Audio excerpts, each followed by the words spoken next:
Oke, kita mulai. Assalamualaikum warahmatullahi wabarakatuh.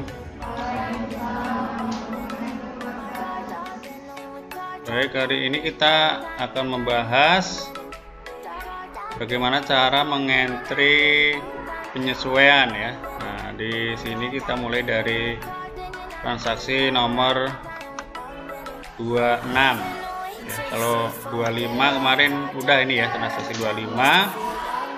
Kemudian sekarang kita mulai dari dokumen atau transaksi nomor 26 ya sampai dengan 29 ini ya. Nah, ini 29. Oke, kita mulai. Nah, di sini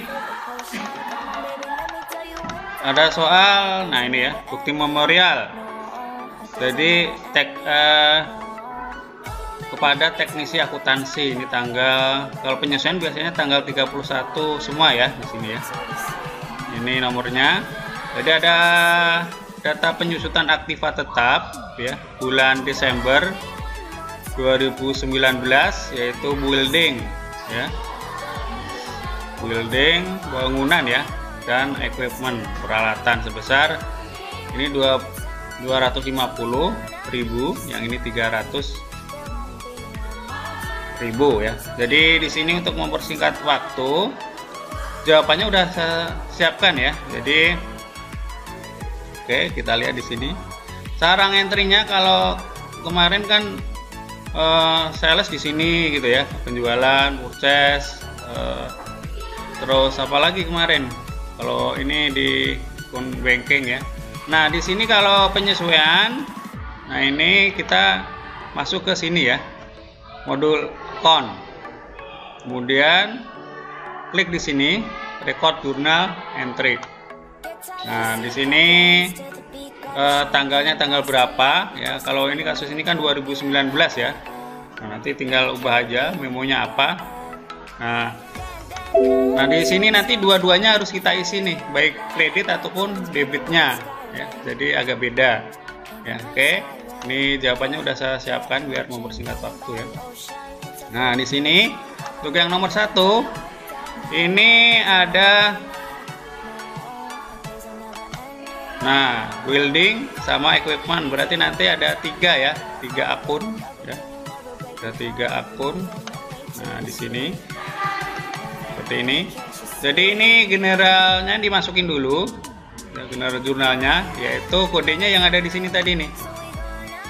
BM 12-2. BM itu kan bukti memorial ya. 12-2 gitu ya. Kita masukin di sini BM 2-nya. Kemudian tanggalnya kita masukin juga. Tanggalnya kan di sini tanggal 31 ya. Kita lihat nih tanggal 31 bulan 12 2019 ini kita masukin di sini. Di sini AJP itu maksudnya ayat jurnal penyesuaian nomor 1 ini ya. Ini keterangannya atau terserah ya, keterangannya boleh beda juga boleh. Nah, misalnya keterangannya apa nih, penyusutan aktiva boleh juga ya. Ini memonya nggak harus seperti ini. Nah, di situ ada building akumulasi depresiasi itu sebesar 250.000, itu berkurang kan ya. Berarti terus equipment itu 300, itu di sisi kredit ya. Nah, kemudian jumlahnya inilah yang nanti akan menjadi beban depresiasi ini ya. Jadi kita masukin dulu ini buildingnya ini ya. Nah, nyarinya di sini nanti ya. Cari building, nah, misalnya nih klik cari nih building ya, use count gitu ya. Kemudian di sini juga cari juga ini equipment akumulasi depresiasi use count ya. Gitu ya. Kemudian baru yang depreciation expense-nya di sini. Biasanya kan debit dulu ya yang kita cari ya. Nah, ini debit dulu. Nah, kemudian baru kreditnya. Jadi setelah ini bisa kita lihat juga dengan kontrol R gitu ya, jurnalnya seperti ini. Nah, setelah itu baru kita record. Kalau ini kan nggak ada tulisannya record karena saya udah merecord ya. Jadi nggak ada. Nanti tinggal record aja kalau udah benar ya. Oke. Nomor 2 atau dokumen nomor 27. Nah ini agak banyak nih. Ini ada persediaan akhir, ada beban asuransi, ada beban sewa toko, ada cadangan kerugian. Berarti ada 1, 2, 3, 4. Nanti berarti ada 5. Yang nomor 2 ya. Kita lihat di sini juga udah saya siapkan biar enggak panjang ya. 1, 2, 3, 4. Nih kita lihat nih. Yang nomor 2 ya. Oke, kita lihat di sini. Sama ini tadi yang nomornya ya, kendaraan jumlahnya dari yang ini tadi ya. BM 12/3, tanggalnya sama yang ini. Nah, ini ada 1, 2, 3, 4 ya. 4 nih ya. Sorry. Ini ada 4. Nah, berarti debit sama kreditnya harus. Nah, ini. Yang pertama ada surplus expense. Nih.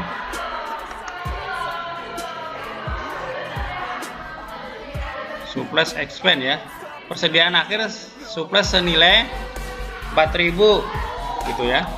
Nah, persediaan akhirnya itu tadi kan 4.000. Nah, yang udah jadi beban berapa? Nanti dihitung dulu. Nanti itu perhitungannya nanti ini sebenarnya di manual. Kalau cara entry-nya nggak saya jelaskan di sini ya. Ini di manual ya. Di manualnya nanti saya menjelaskan cara entry-nya aja ya. Nanti ada perhitungannya tersendiri. Ya. Jadi di sini ketemu 300 gitu ya.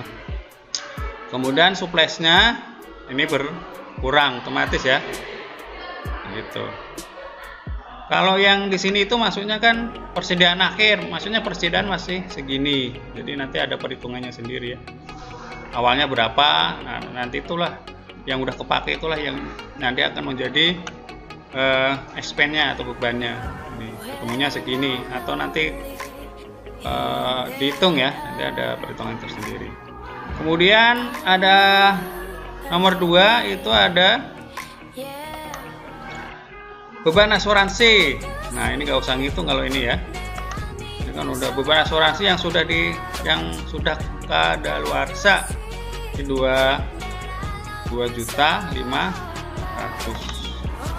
Ya, tinggal masukin aja nih. Insurance expense pada prepaid insurance. Ini ya. Di sini bahasa Inggris semua ya, nggak ada bahasa Indonesia nih ya.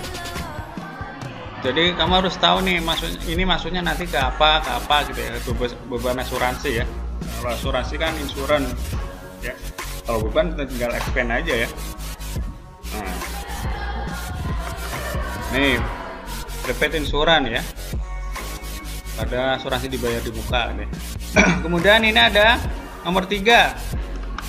Nomor 3 ada beban sewa toko sebesar 800, tinggal masukin juga kan udah jadi beban ya. Berarti rent expense 800 pada prepaid rent.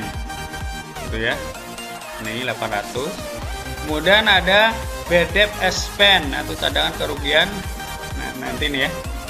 Ada pada law for full debt. Oke. Ini beban cadangan kerugian utang ini ya. Nah, ini mana tadi? Yang ini dihitung dulu kalau itu ya. Yaitu cadangan kerugian piutang dagang 5% dari saldo piutang per 31 Desember 2019. Jadi nanti dilihat saldonya dulu, kemudian dikalikan 5%. Jadi saya nggak bahas di sini, nanti kelamaan juga ya. Nanti ada hitung-hitungannya, saya bahas sendiri. Jadi ketemunya segini. Ini tahu asalnya ya. Jadi 5% kali yang ini tadi. Nah, 5% kali saldo piutang per 31 Desember ya. Itu asalnya dari situ.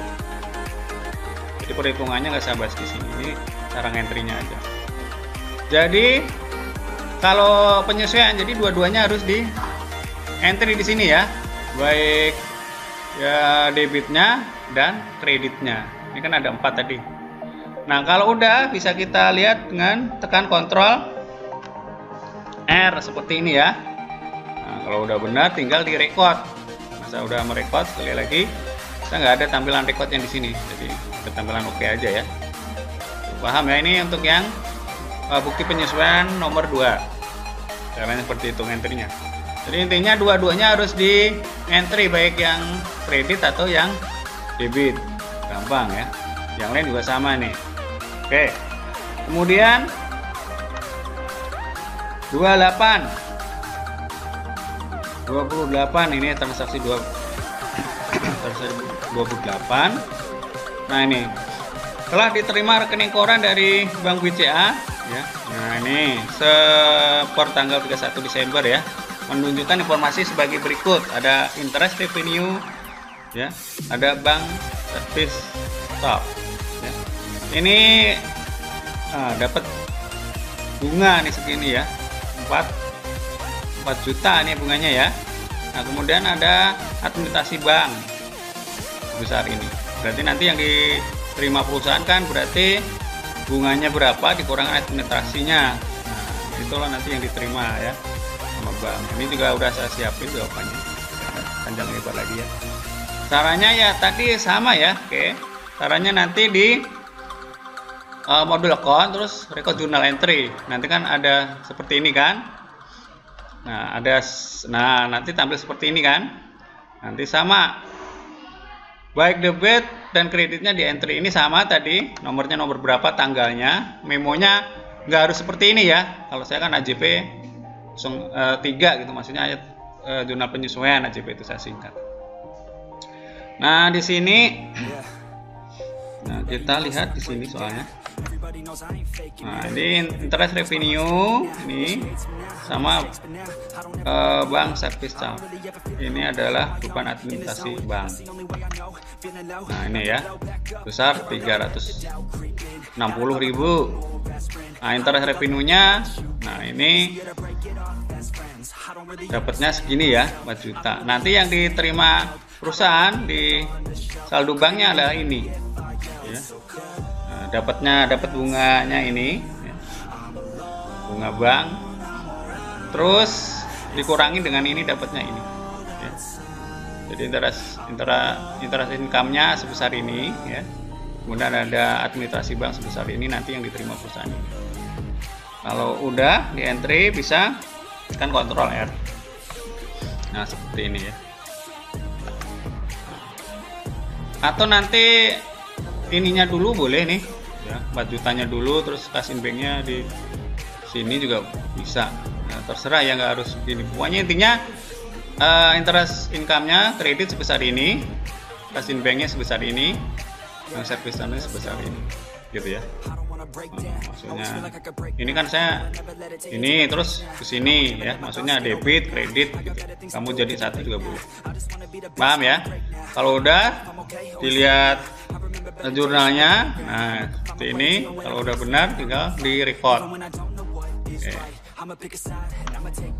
Nah, yang terakhir, nah ini harus ngitung dulu kalau yang ini ya. Terakhir. Oke, kita lihat.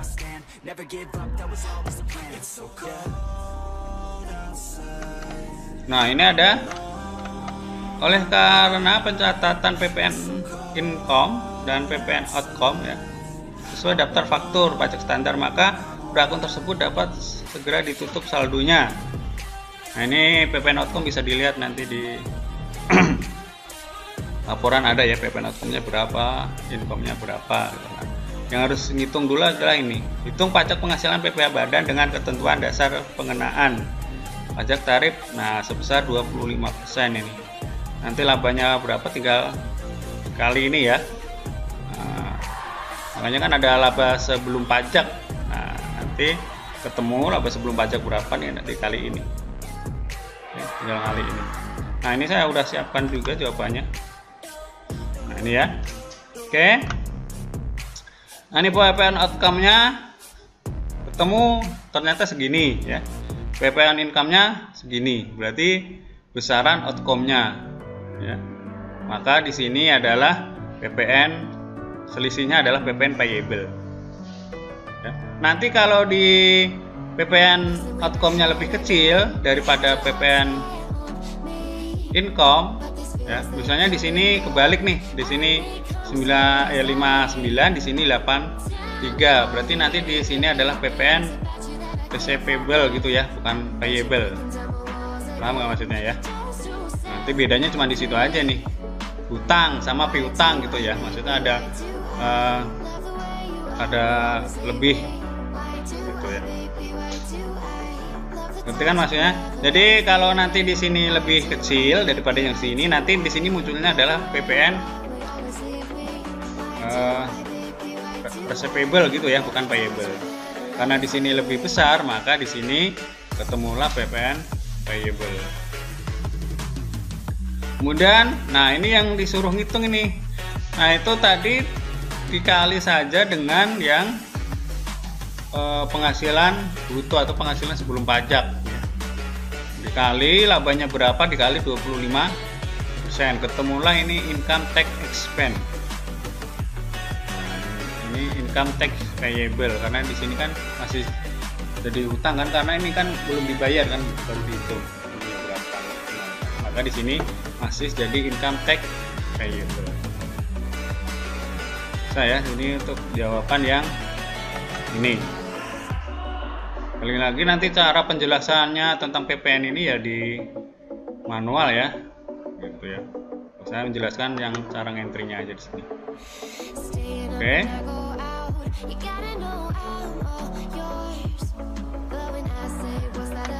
Oke, jadi selesai ya untuk penyesuaian.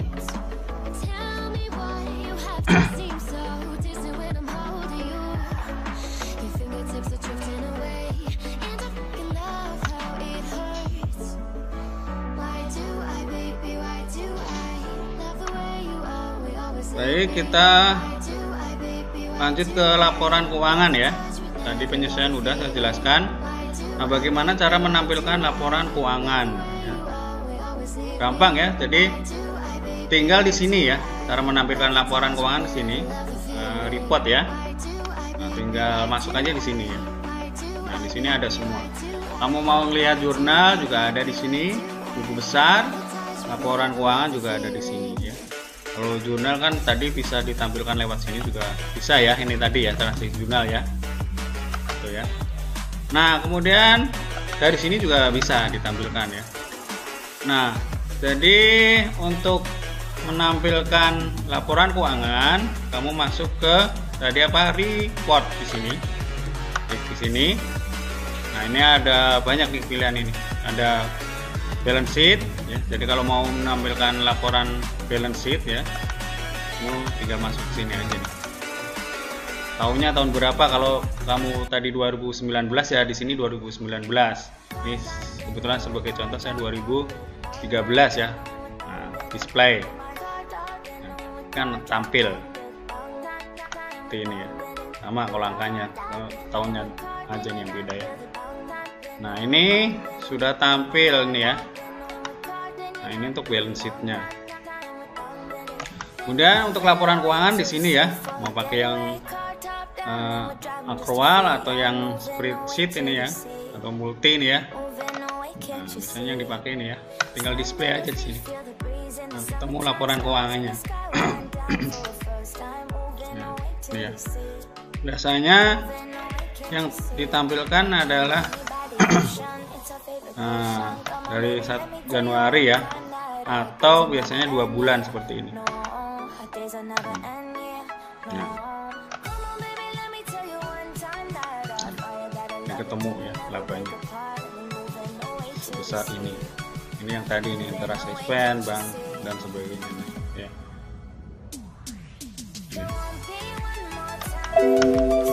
Atau tergantung ininya ya. Nah, seperti ini juga bisa 1 tahun.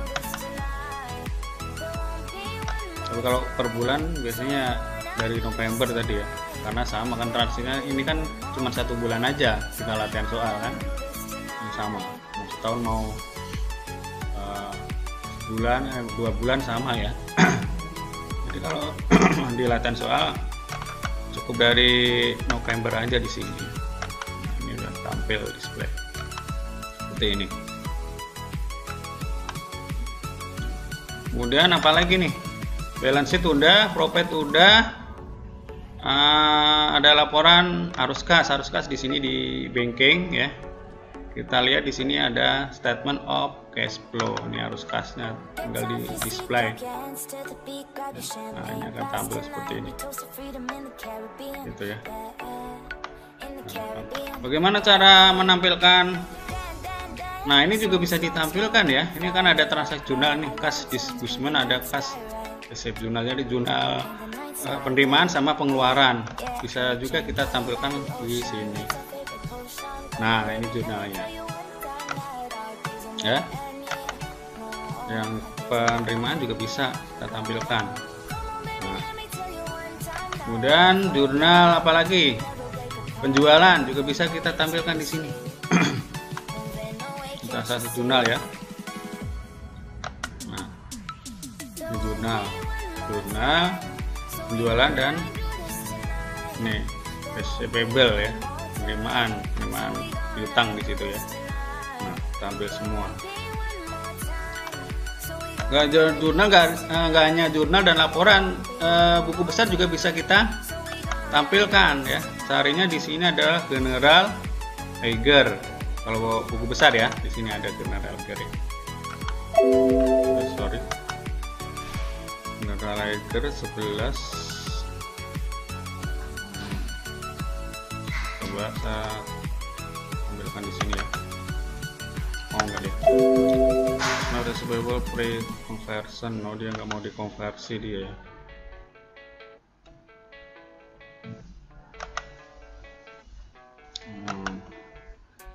Coba tanda dari 12 saja sini. 1 bulan. Untuk yang tadi kan November sampai ini nggak mau dikonversi. Nah, ini buku besarnya. Nah, ini kelebihan komputer akuntansi ya. Jadi nggak usah bikin jurnalnya, nggak usah bikin buku besarnya, nggak usah bikin laporan. Jadi kamu tinggal ngentri aja jurnal, buku besar, laporan keuangan udah tersedia gitu ya, nggak repot ya. Nah, ini buku besarnya nih, dari akun 1 sampai 9 di sini ada ya, panjang ya. Nah, ini 6 9, nah ini sampai 8 9 ada semua ya. Nah, kemudian cara ngeprintnya bagaimana? Ngeprintnya ya, misalnya kamu mau ngeprint laporan keuangan, ini ya, tampilkan. Di sini kan ada print nih, klik aja print. Nah, kamu mau print printernya, nah tinggal pilih nih printernya yang tersedia, printer mana nih tipenya. Kalau udah tinggal print gitu aja ya. Nah, gampang cara ngeprintnya ya. Jadi tinggal tampilkan. Di sini kan ada pilihan printer nih, tinggal print aja ya. Atau mau di send to dulu ke PDF atau Excel juga bisa. Ini ada pilihan send to. Jadi ini misalnya laporan keuangannya mau kita send ke PDF, kirim ke PDF. Misalnya saya di sini nih, di desktop. Ini profit and loss, save gitu ya. Nah, ini udah ke save. Jadi nyarinya tadi kan di desktop. Kamu tinggal nyari aja di desktop di sini ya. Nah, ini tadi adalah, nah ini desktop.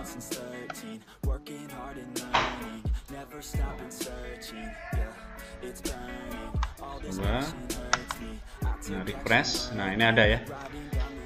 Nih, ini tadi ya, profit and loss yang aktual. Sama. Kita buka aja di sini. Nah, ada kan, sama kan? Di sini. Sama yang di sini tadi. Gitu. Gampang ya.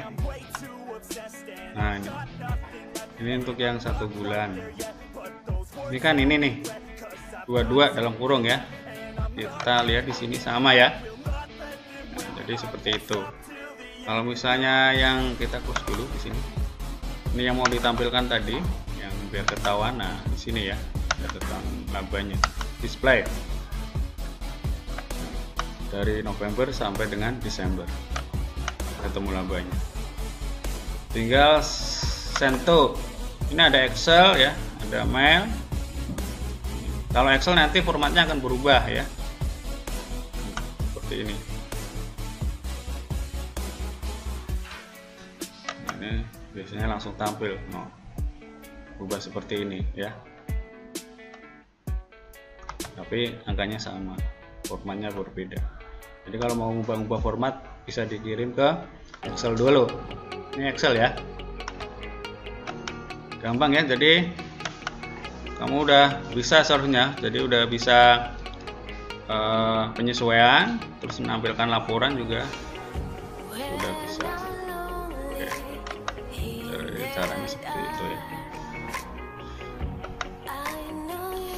Oke, untuk penjelasan kali ini cukup sampai di sini dulu ya. Assalamualaikum warahmatullahi wabarakatuh.